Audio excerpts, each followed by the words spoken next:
Solène Niederkorn vous propose FinScale, un éclairage sur l'innovation dans le monde de la finance, de la banque et de l'assurance.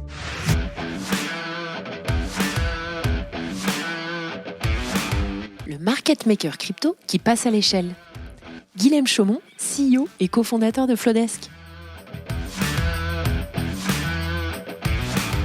Et ben en fait, je pense que c'était le 30 mars 2017. J'étais sur le desk et il y a un gars derrière moi qui dit ce truc qui prend 20%, ça s'appelle l'Ethereum. Alors bien évidemment, dans les taux, quand un truc prend 20% en un jour, on est là, on vibre un peu. Donc j'ai regardé, effectivement, c'était l'Ethereum qui passait de $40 à $50. Je crois que c'était une annonce de Microsoft à l'époque. Et le soir, je suis rentré, j'ai gratté, très rapidement, hein, et j'ai vu ce truc, effectivement, qui s'appelait les crypto-monnaies, 25 milliards de capitalisation. Je me suis dit, même s'il y a un sujet spéculatif à 25 milliards de valo, l'optionnalité de ce truc est dingue. Et donc j'ai mis l'intégralité de l'argent que j'avais dessus, 1800 €.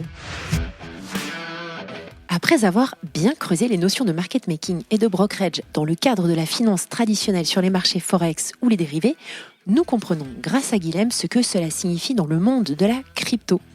Flodesk a développé un modèle de market making as a service. En des termes un peu plus simples, cette jeune start-up a déployé une techno qui permet de lancer des flux de trading pour toute une série d'acteurs en recherche de liquidité grâce à une infra solide qui se repose sur de l'algorithmique, sur des solutions comme Fireblocks et Ledger, et tout ça sans risque de marché et de contrepartie. Il est très intéressant de voir comment cette start-up raccroche les wagons pour faciliter la liquidité tout en se pliant aux exigences réglementaires.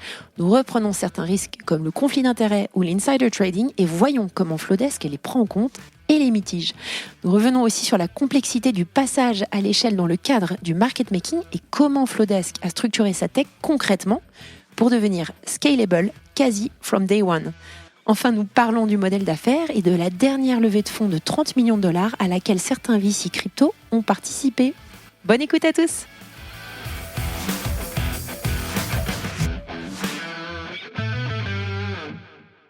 Bonjour à tous. Bonjour Guilhem. Bonjour.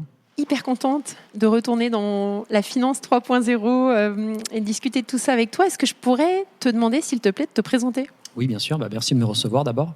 Alors moi, je m'appelle Guilhem Chaumont, j'ai 31 ans. J'ai créé une société qui s'appelle Flodesk avec 3 cofondateurs, donc on est 4. Et je suis aujourd'hui CEO il y a un peu moins de 2 ans.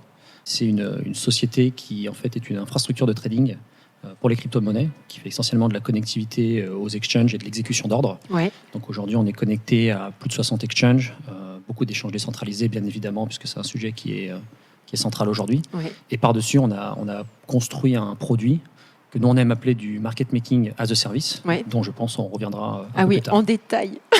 Super, mais alors ce qui m'intéresse, c'est pourquoi tu as quitté HSBC ? Alors moi, mon histoire, elle est courte et longue à la fois, je ne sais pas. Moi, j'ai commencé chez HSBC en 2017.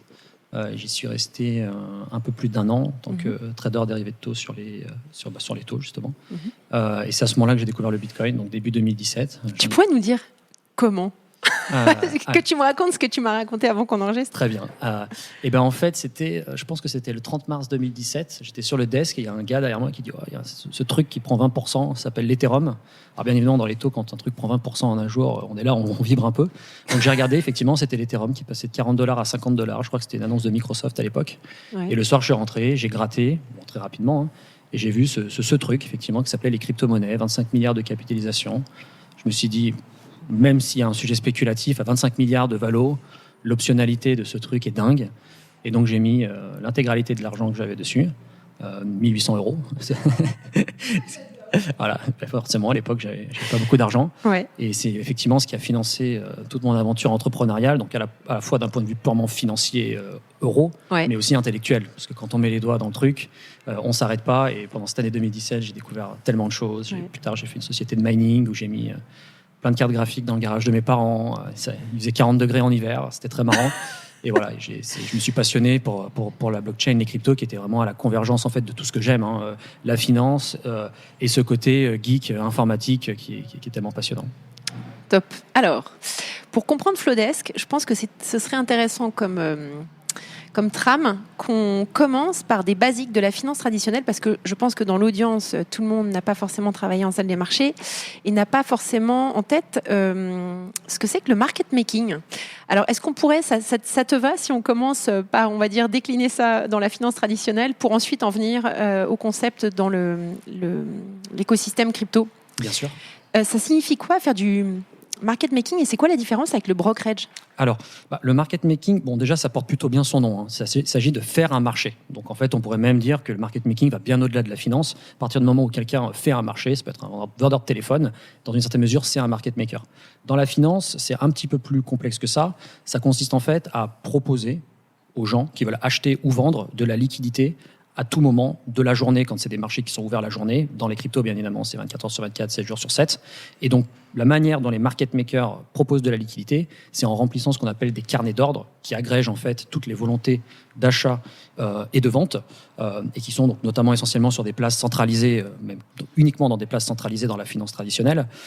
Et donc, c'est des gens qui vont mettre en fait des ordres, ce que l'on appelle des ordres limites. Donc, ils disent « je suis prêt à acheter à tel prix, je suis prêt à vendre à tel prix », mais qui ne vont pas forcément acheter ou vendre. Et d'ailleurs, très souvent, en fait, ils n'achètent pas ou ils ne vendent pas. Hein. Et quand quelqu'un va vouloir acheter, ils seront là pour être prêts à vendre un peu plus cher que le prix du marché ou un peu moins cher pour ce qui est du côté acheteur. D'accord. Et la différence avec les brokers, elle est assez significative. Hein. C'est qu'en fait, toutes les activités de market making, il y a en général un risque.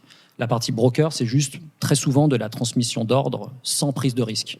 Donc quelqu'un va voir son broker, je voudrais acheter une action Tesla, et le broker va seulement transmettre l'ordre, va pour le coup, probablement acheter l'action à un market maker qui lui était prêt à la vendre. Et donc en général, les brokers prennent très très peu de risques. D'accord. C'est quoi les risques encourus par le market maker et quel type de rémunération il prend en fait ? Alors si on se concentre uniquement sur la finance traditionnelle, il y a un seul modèle quasiment qui existe de market making, c'est du market making algorithmique et en compte propre.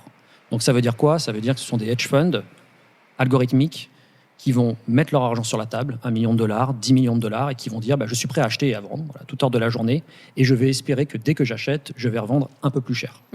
Donc les risques, en fait, c'est essentiellement des risques de marché, qui est que je vous propose d'acheter, j'achète quelque chose, et d'ailleurs je ne peux pas le vendre, et le prix dégringole.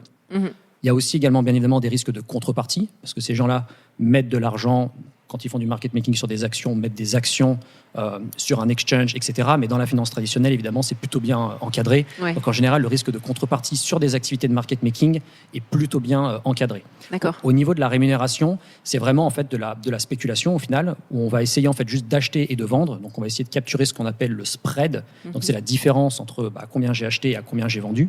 Si un actif, mettons, cote à 100, moi je propose de l'acheter à 99, ensuite je le revends à 101, j'ai gagné 2. Et c'est essentiellement comme ça en fait que le market maker va se rémunérer. Alors bien évidemment, il fait des centaines, des milliers, des millions d'ordres par année, voire même des fois par jour. Ça va vraiment dépendre des actifs. Et c'est comme ça en fait qu'il se rémunère, à chaque fois en prenant une petite marge et en générant en fait du return sur ces assets qu'il fait travailler. D'accord. En termes de liquidité, comment ça se passe ? Parce que donc en market making, il y a plein de marchés qui sont concernés. C'est quoi les besoins en liquidité ? Comment ça se manifeste ? Alors déjà, je dirais que les market makers vont être intéressés par tous les marchés où il y a une cotation sur un marché secondaire de manière générale, donc un order book, une place centralisée qui va traiter un actif, et ils vont être intéressés par des actifs qui ont de la volatilité et des volumes de trading. Parce que bien évidemment, ils ne vont pas les traiter sur un actif où personne ne traite. Ils ne vont pas s'embêter 8 heures par jour à mettre des ordres si personne ne veut l'acheter. Et ils ne vont pas non plus s'embêter à essayer d'acheter, pour reprendre l'analogie tout à l'heure, à 99,99 pour revendre à 100,01. Donc voilà, c'est ça qu'ils aiment. Donc pour répondre à ta question, aujourd'hui, les marchés sur lesquels les market makers sont présents dans la finance traditionnelle, on va retrouver bien évidemment les marchés qu'on appelle spot. Donc ça va être les marchés actions, ça va être les marchés FX, quand quelqu'un veut acheter des euros pour des dollars, etc.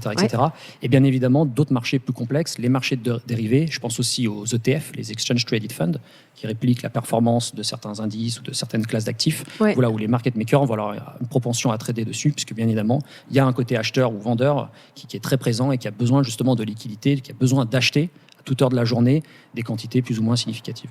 D'accord, c'est hyper clair, merci beaucoup. Alors maintenant, je pense que tout le monde aura compris ce que c'est que concrètement le market making dans de la finance traditionnelle. Quand on parle de market making dans un contexte crypto, quels sont les besoins si on fait un parallèle avec ce que tu viens de nous expliquer ? En fait, il il y a quand même beaucoup d'analogies entre la crypto et la finance tradi. Il y a aussi beaucoup de choses dont on ne peut pas faire d'analogie, malheureusement ou heureusement. La première chose qui est vraiment frappant, c'est qu'aujourd'hui, les gens veulent acheter ou vendre des actions. De la même manière, dans la crypto, les gens veulent acheter ou vendre des cryptos. Ouais. Et à n'importe quelle heure de la journée, ils veulent se connecter sur un exchange, que ce soit Coinbase ou Binance, et ils veulent appuyer sur acheter ou vendre, et il faut que l'ordre, ils partent. Ouais. Donc en fait, le besoin de liquidité dans ce sens-là, il est extrêmement proche. Aujourd'hui, sur toutes les paires, sur toutes les cryptos, on peut penser au Bitcoin, on peut penser à l'Ethereum, mais en fait, il y en a beaucoup plus. Nous, notre chiffre, c'est qu'il y en aura environ 10 000, mais en fait, selon CoinMarketCap, il y en a 20 000. Si on s'amuse à lister juste les tokens ERC20, il y en a des centaines de milliers, voire des millions, peu importe la manière de faire la comptabilité. Mais c'est vraiment ces mêmes marchés où les gens veulent se connecter et veulent acheter à toute heure de la journée, et donc il faut des market makers.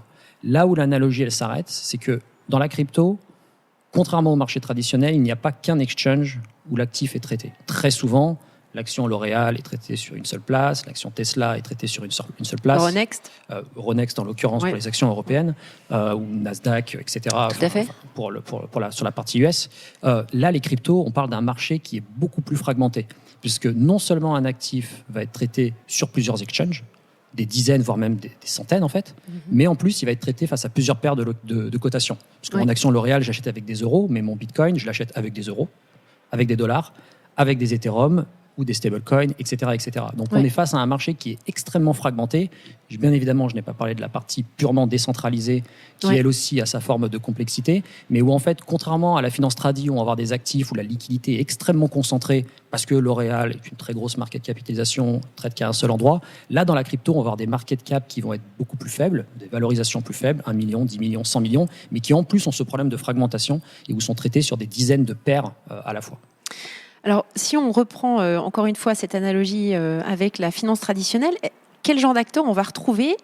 Est-ce qu'on retrouve exactement des market makers ? Est-ce qu'il y a d'autres acteurs ? Je pense à ceux qui apportent de la liquidité. Quel est le rôle de chacun ? Si tu pouvais nous dresser un petit aperçu rapide. Alors, je pense qu'il y a je dirais que de manière générale, il y a deux grosses classes d'acteurs. On pourrait dire un peu les acteurs sophistiqués et ceux qui le sont moins, mais ceux qui le sont moins ne sont pas du tout moins intelligents ou ne perdent pas forcément plus d'argent ou gagnent plus d'argent que les autres. Sur la partie acteurs sophistiqués, j'entends les acteurs un peu traditionnels qui reproduisent en fait le modèle de la finance. Je crée un hedge fund, je mets beaucoup d'argent dedans, je crée la tech pour faire la connectivité et je vais aller traiter en compte propre par rapport à ta question de tout à l'heure. Et je vais essayer d'acheter des bitcoins à 99 et les revendre à 101. Alors bien évidemment, le bitcoin, ça fait très longtemps qu'il n'est plus à 99. C'est là que l'analogie s'arrête. Mais qui vont essayer en fait de générer du return sur leurs assets. Et c'est une approche qui fonctionne parce que finalement, le bitcoin aujourd'hui, c'est un actif qui est très mature et qui est assez facile à qualifier. On peut arriver à dompter cet animal, entre guillemets, de la même manière qu'on pourrait dompter une entreprise comme Tesla ou Apple, où leur balance sheet est publique, où on sait qui sont les shareholders, etc. etc.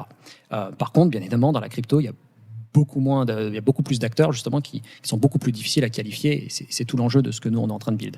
Donc ça c'est la partie vraiment hedge fund algorithmique, je trade en compte propre et j'essaie de gagner de l'argent.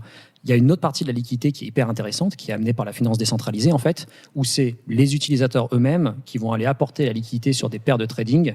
Je pense au modèle type Uniswap V2, Uniswap V3, on ne va pas forcément rentrer dans les détails, mais où les utilisateurs peuvent eux-mêmes en fait apporter de la liquidité et peuvent in fine, quelque part, eux-mêmes acheter à 99 pour revendre à 101 et donc, en même temps, générer du yield sur les cryptos qu'ils ont et également participer à l'écosystème en apportant de la liquidité. Donc, du self-market making, on va dire. C'est ça. C'est ce qu'on appelle les modèles de AMM, qui eux aussi portent bien leur nom, qui s'appelle Automated Market Maker, qui consiste à faire du market maker soi-même, qui est très passif. Je mets juste mes coins dans une pool et j'attends et normalement, ça marche à peu près. Ça a très bien marché. D'ailleurs, mais on va rentrer dans les détails si tu veux, c'est un modèle, je pense, qui n'est pas forcément amené à survivre l'état. Surtout le modèle Uniswap V2 notamment. Oui, mais parce que tout va se structurer de plus en plus, tout simplement. Oui, exactement. Et c'est un modèle qui est aussi extrêmement inefficient. Qu'on pourrait parler d'impermanent loss, ce genre de choses. Mais qui va très rapidement être remplacé par des modèles type Uniswap V3 où éventuellement on va retrouver peut-être aussi des order books. C'est déjà le cas d'ailleurs sur certaines plateformes décentralisées, comme on a sur des plateformes centralisées où les gens peuvent mettre leurs ordres, etc. Alors j'imagine que l'idée, elle s'est construite au fur et à mesure. Tu t'es pas dit un jour je vais devenir market maker dans la crypto. Comment ça s'est fait la création, est-ce que tu pourrais revenir sur le tout début de Flowdesk, et puis est-ce que vous avez pivoté, comment vous en êtes arrivé à proposer, à avoir cette proposition de valeur? En fait, l'aventure Flowdesk, c'est une aventure qui est extrêmement entrepreneuriale et qui est, comme toujours, pragmatique. J'aime beaucoup les mots pragmatisme, empirisme.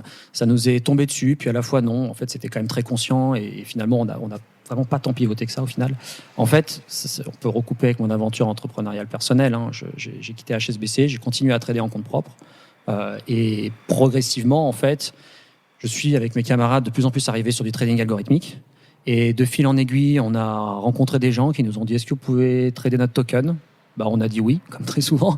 Quand tu es entrepreneur, tu testes. Et puis finalement, ça a très bien marché. Et c'est là vraiment qu'on a compris en fait le pain point. Parce qu'on a parlé à beaucoup d'émetteurs de jetons. Nous-mêmes, on avait créé une crypto. Et on s'est rendu compte à quel point la fragmentation du marché, avoir de la liquidité, c'est pas du tout comme dans les marchés traditionnels. Tu as des carnets d'ordre qui sont vides. Une petite crypto qui a 5 millions de market cap. Oui, tout à fait. C'est comme si tu avais une petite PME qui fait, je sais pas moi, de l'aluminium, qui a 5 millions de valorisation, et qui demain dit je vais me trader sur le Euronext, justement. Personne ne va vouloir mettre de la liquidité. C'est impossible à déterminer. Et donc c'est là qu'on a vu qu'il y avait à la fois un énorme pain point en termes de liquidité, mais aussi un marché qui était exponentiel. Parce que, en gros, aujourd'hui, le nombre d'émetteurs de jetons, ça double quasiment tous les ans, même en bear market. Et l'une des thèses centrales aussi derrière Flowdesk, c'est que ça va continuer à s'accélérer à cause de la tokenisation de toutes les classes d'actifs qu'on a évoquées plus tôt, et qui, du coup, crée ce besoin de rendre le market making scalable. Donc, du coup, pour revenir en fait à ta question, ça s'est fait en fait step by step. Il y a 2 ans, on a commencé à trouver des clients. Ils ont dit est-ce que vous pouvez le faire. On a eu ce réflexe reptilien de dire oui. Et puis après on bosse pas mal et on l'a fait. Et c'est là ça a été une évidence en fait. Ça a été une évidence qu'en fait le market making va changer. L'approche, je trade en compte propre, j'assesse le risque, je mets mon argent, je prends le risque de marché, je prends le risque de contrepartie. On pense vraiment que ça c'est très bien pour des très gros projets, pour des actifs qui sont très lisibles, mais toute la partie, que certains appellent la long tail, ça ne marchera pas. Ouais. Voilà. Super. Alors, ça, c'était un peu sous les radars. Vous avez fait ça en mode un peu start-up total. Et c'est pas possible quand tu commences à grandir de continuer à être sous les radars. Donc, vous êtes enregistré comme Digital Asset Service Provider en France. Oui. C'est correct? Parce que, en fait, quand on regarde le statut d'ASP, tu peux avoir plein de typologies d'acteurs différents. Comment est-ce que, parce que c'est vraiment très très spécifique ce que vous proposez, comment est-ce que vous avez été amené à en parler aux régulateurs? Parce que je pense que vous étiez les premiers, tu me dis parmi les tout premiers. Et comment est-ce que l'AMF a réagi par rapport à ce que vous leur avez présenté? Parce que j'imagine qu'eux ont un framework, un pattern de règles pour la finance traditionnelle, des marchés traditionnels, mais là, on parle de complètement autre chose. Donc, comment est-ce qu'eux ont réagi et comment vous les avez amenés à les convaincre? Comment vous êtes parvenus à les convaincre? Alors, il y a plusieurs choses. Alors déjà, nous, on avait des discussions avec le régulateur depuis assez longtemps, parce que avant même de lancer Flowdesk, on regardait toute la partie produits structurés crypto. Et on leur avait parlé et on avait très rapidement compris que, à juste titre, le régulateur avait une appétence plutôt faible pour les produits dérivés en crypto. Donc déjà, on avait déjà une ligne de communication qui était, on va dire, ouverte avec eux. Et en fait, nous, la partie régulation compliance, je pense qu'elle était très naturelle pour plusieurs raisons. Déjà, parce que moi, effectivement, j'ai un background plus financier comme certains de mes camarades, et pour nous, c'est hyper important d'essayer de faire les choses propres, d'essayer de ramener ça de la finance tradi. Effectivement, on essaie de réinventer le monde dans une certaine mesure, mais je crois qu'il y a beaucoup de choses qui sont intéressantes et qu'on va essayer de garder dans la crypto.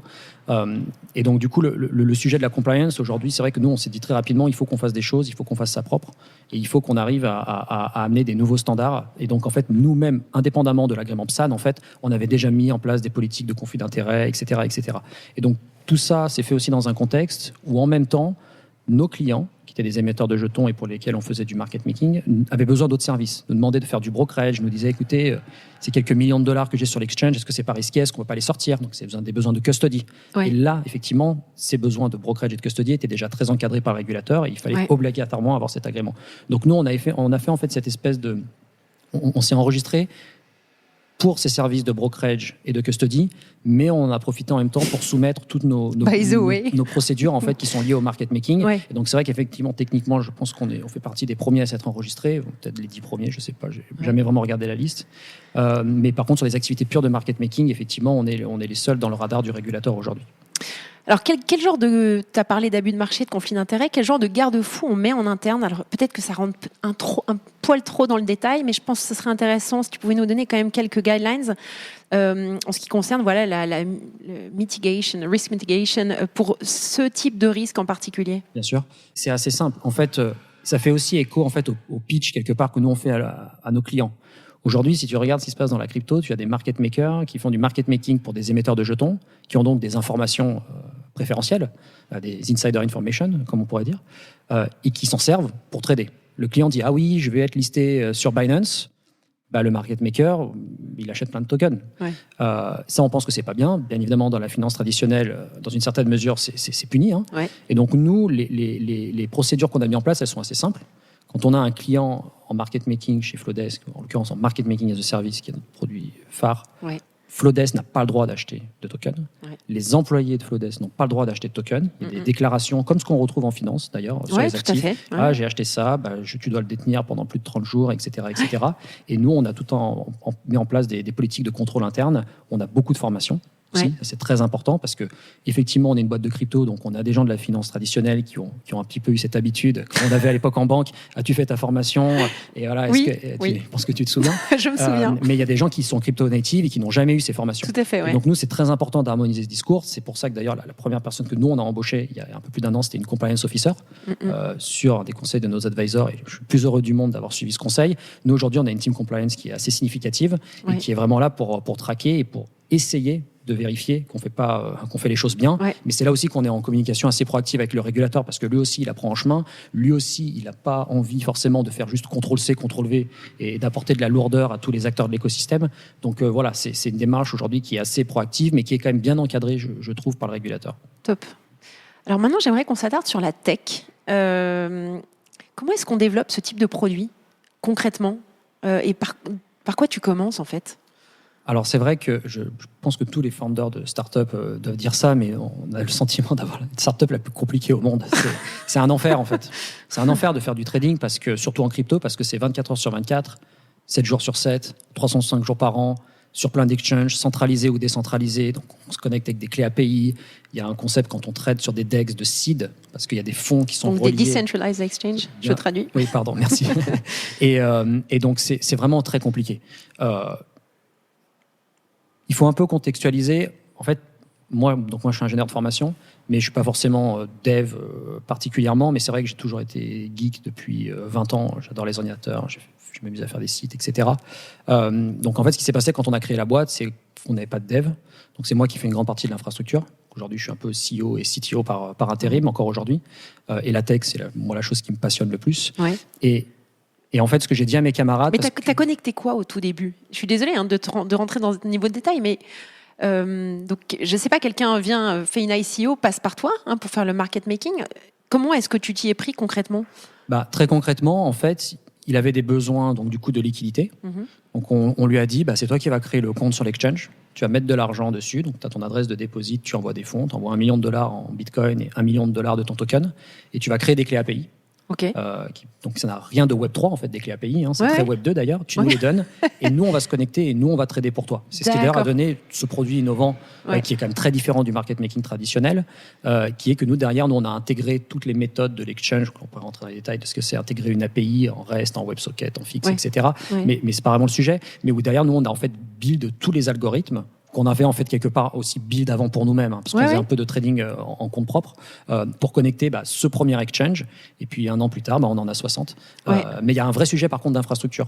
Parce que tu m'étonnes. C'est très facile de coder un petit script en Python, de le faire tourner sur un serveur dédié. Désolé, je suis déjà trop technique, mais voilà, ça c'est faisable. Ça aussi c'est très Web 2, j'achète mon serveur, je fais tourner mes scripts.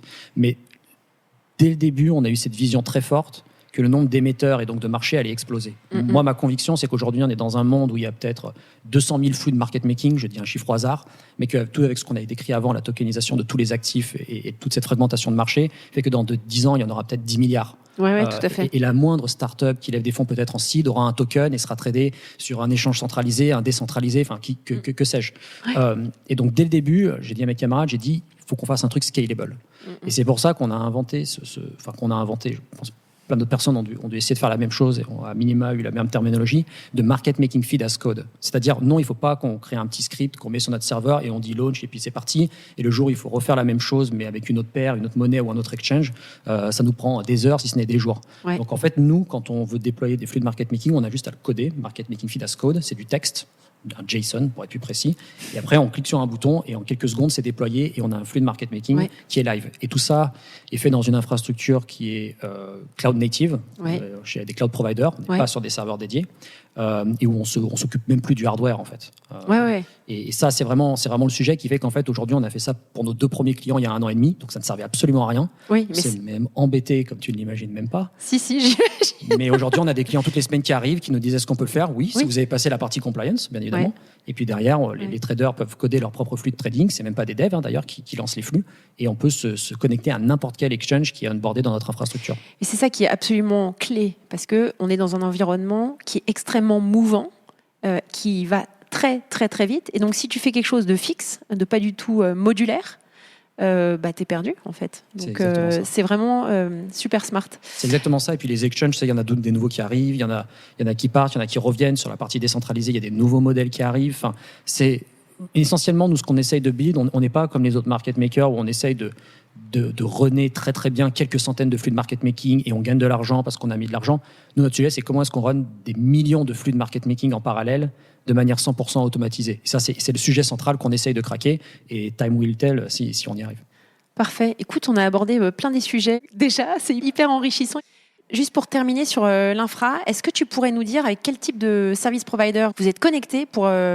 j'imagine que vous n'avez pas tout déployé vous-même, tout recréé vous-même. Est-ce que vous avez des partenaires avec lesquels vous travaillez ? Bien sûr. Alors, on peut parler de tech pendant des heures, si tu veux. 1 ou 2 service providers. Non, alors en fait, effectivement, il y a la partie tech en crypto est d'une complexité hors norme. Il y a des choses pour lesquelles on essaye de réinventer la roue, notamment tout ce qui est partie market making, la partie algorithmique, etc. Mais tout ce qui est partie gestion des fonds, ça, on va utiliser ce que nous on appelle des sub-custodians, en fait, qui nous fournit des coffres forts, même si c'est nous la banque. Il y a cette distinction qui est importante à comprendre. Type Fireblocks, récemment, on a signé avec Ledger pour utiliser leur solution aussi, qui eux vont nous permettre en fait de soit faire bouger des fonds de manière sécurisée, ou également de trader directement dans des échanges décentralisés de manière sécurisée.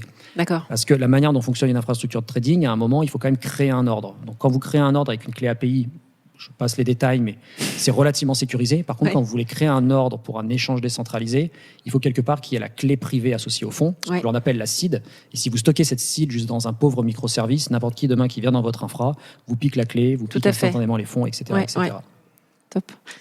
En ce qui concerne les clients, est-ce que tu pourrais nous donner un petit peu la typologie de clients à laquelle vous vous adressez et votre business model ? Oui, bien sûr. Alors, parlons peut-être d'abord du business model, parce que c'est vrai que nous, on a une approche qui est très particulière par rapport à ce que je disais un peu plus tôt, qui est qu'en fait, on ne traite pas avec nos fonds. C'est pas nous qui mettons de l'argent sur l'exchange et c'est pas nous qui prenons les fameux risques de marché et de contrepartie qui existent par contre dans la crypto. Quand je mets $1 million sur un exchange de 3e zone, il y a une chance sur 2 que cette année, il fasse défaut. Donc, c'est pas du tout cette approche-là que nous, on a. Nous, on a très rapidement compris que de toute façon, on ne pouvait pas assesser le risque de marché d'un token qui a $10 millions de valorisation. C'est clair. C'est pour ça qu'on est arrivé avec cette offre de market making as a service qui initialement s'adressait plutôt aux petits émetteurs, qui était de leur dire, écoutez, moi je ne peux pas passer des heures à vous demander des docs, à comprendre votre projet, qui a quelle quantité de supply, est-ce que les gens vont me vendre des millions de tokens dès le premier jour. Donc c'est vous qui allez provider votre propre liquidité. Et nous, on va juste provider le software et les traders. Donc c'est une approche qui est complètement différente, mais qui est très intéressante pour nous, parce que pour nous, en fait, il n'y a aucun risque de marché, aucun risque de contrepartie. C'est le client qui les porte, et il est très content de les porter, parce qu'en échange, ça lui coûte beaucoup moins cher par rapport au modèle traditionnel. Et donc nous, c'est un modèle en fait qui est subscription-based. Les clients nous payent un retainer tous les mois. Il y a une partie de profit sharing sur l'argent qu'on leur fait aussi gagner, même si leur objectif, c'est pas forcément de gagner de l'argent. L'objectif, c'est avant tout d'avoir de la liquidité. C'est d'être sûr que n'importe qui veut acheter leur token ou qui veut le vendre puisse le faire à tout moment de la journée. Donc notre business model, en fait, est un business model qui est très, très SaaS quelque part. Et ça aussi, c'est intéressant, notamment en bear market comme aujourd'hui, parce que nous, on est très content d'être moins exposé à la volatilité ou au volume des cryptos. Et donc voilà, donc c'est comme ça qu'on est arrivé sur ce business model qui est assez intéressant et qui fait qu'en fait, on n'est pas du tout un hedge fund algorithmique. On se voit plus comme une technology firm, en fait, qui provide de la tech, peut-être d'ailleurs demain à des hedge funds, d'ailleurs, mais qui par contre ne prend pas les risques. Super. Alors, quel genre de profil on va retrouver dans votre team ? Donc, tu as parlé des traders, de la compliance, des tech. On retrouve, je pense, une grande partie des profils classiques que l'on a quelque part dans une fintech. C'est un peu un mélange en fait de fintech et quand même de boîtes de trading, puisque effectivement nous on a des traders qu'on met au service de nos clients et de nos activités en compte propre, puisque on en a un peu bien évidemment. On va retrouver beaucoup de sales, beaucoup de BD, beaucoup de compliance. La partie engineering est bien évidemment extrêmement présente, puisqu'on se voit vraiment avant tout comme une boîte de tech, où on va retrouver vraiment des profils classiques, des développeurs back-end, des développeurs front-end. La partie infra, aussi très très important, avec des DevOps, etc., etc. Et toute une partie admin, un organe HR qui est assez classique dans une startup qui scale, et qui a, en ce moment, je peux particulièrement le dire, tout son importance. Tout à fait. Et donc, aussi pas mal de profils qui viennent de la finance traditionnelle, finalement. Tout à fait. Nous, les profils que l'on cherche, il y a vraiment cette hybridicité. C'est vraiment... Encore, comme je le disais, j'ai essayé de le dire en substance tout à l'heure, on essaie de réinventer le monde avec les cryptos. Bien évidemment, on peut être Bitcoin maximaliste, tout ce que l'on veut, mais et moi, je pense vraiment que les cryptos vont améliorer le monde de manière stratosphérique, comme on l'a jamais vécu. Mais il y a quand même beaucoup de bonnes choses à prendre de la finance tradi. Puis il y a surtout des règles qui existent et tu peux pas faire fi de ces règles-là, donc surtout si tu es régulé. Et voilà, non, mais c'est exactement ça. Je suis totalement d'accord avec toi. C'est à un moment, il y a quand même un jeu qu'il faut accepter de jouer. Les acteurs que l'on a aussi de l'autre côté sont des acteurs institutionnels. On a un régulateur qui peut être critiqué, qui est critiquable, peu importe, mais qui a au moins cette volonté de faire avancer les choses et de faire avancer l'écosystème. Donc nous, c'est vraiment quelque chose qu'on essaie d'embrasser et c'est pour ça qu'il nous faut absolument des profils en fait hybrides.